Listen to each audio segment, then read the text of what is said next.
Hello everyone, my name is AKANKSHA GAUR and here's my presentation for the Assessment Task 1 Professional Practice 3. To begin with, I got this amazing opportunity to interview my center director who has been running the childcare setting for over a decade. I was lucky enough to focus on some perspectives which revolved around the image of the teacher, her role as an administrator and a supervisor, how she advocates for herself and for the community, the support that she provides, the areas that she prioritizes, and how she caters to the families and their needs. I generalized some key points from the conversation which revolved around supporting children, and that can be done by listening to them, being alert, and having a proactive approach as an educator. Discover and not dictate. One of the key principles of Reggio Emilia's approach, which focused on the image of the child through self exploration and self expression that occurs through their own discoveries, through independent play, which is mentored and not dictated by the teachers. And I really liked how she tries to imbibe this approach into her setting. Now, we next focused on the concept of advocacy. For her, the role as a director and what things she strategizes. So she definitely focuses on practicing the ethical leadership, having a decision making which involves parents and families. She also promotes multilingualism in her center, where children not only speak a common language, but they also develop a relationship with their home language, like saying a simple hello in their native tongue. This also opened new doors for welcoming diversities and inclusivity and practice equality and equity. And that happens when we put our focus on the First Nations perspective. So the idea in her center is to make sure that children have the First Nations perspective each day, either through stories, through some crafty activities, or through having guest speakers maybe once or twice a month. And also, this can be done by providing some healthcare benefits, especially we see children with some allergies or being on the autistic spectrum, and they might need some additional needs. So, she also wants to partner up with local communities, allied healthcare workers, and professionals just to meet the needs of the children and to provide them adequate support so they feel confident and they develop their own personalities in the outside world.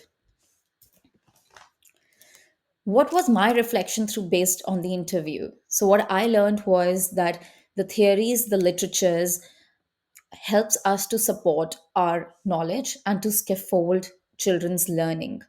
We observe and we comprehend and we implement practices which are ethical, which are right, and which expands the child's learning and their critical thinking abilities. And they make them confident and involved learners, which is one of the learning outcomes of the EYLF. We also practice independent and child initiated play because that leads to innovation and profound learning experiences.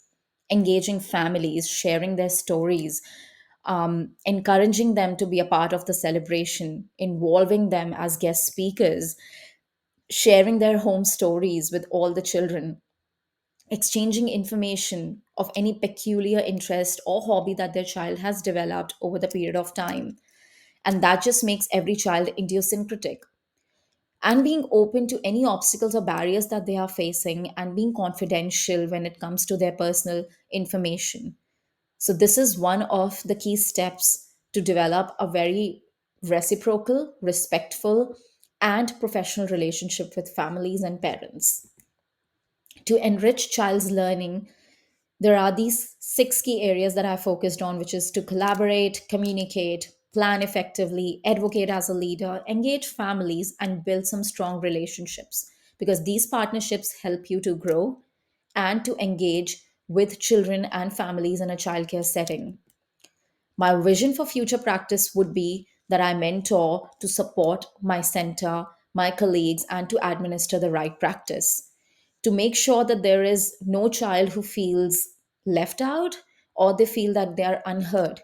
Of course, there's no set cookbook, but if you envision some right practices with the help of your team, you're able to achieve the goals.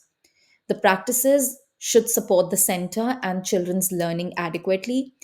I would want to form some partnerships with the local communities, by constant meetings with the mentors and educators for any changes they want in the center, which is for the benefit of the child, and to also design some effective curriculum strategies which focuses on developing the children's interest. My leader educational perspective would be to build relationships with colleagues and support partners, which is one of the code of ethics from the Aussie Childcare Network. I would advocate for the children because they will be my first priorities, especially during challenging times. Children might have challenging behaviors, especially when they're transitioning from home to school. And that should be governed thoroughly with the right behavior and to model strategies to make the child feel comfortable at my setting. Teaching philosophies through professional learning and also to reflect through effective planning cycles and implement strategies for child's benefit. These are the set of references where I took some information from and were very effective to form this presentation. Thank you, and I hope you enjoyed it.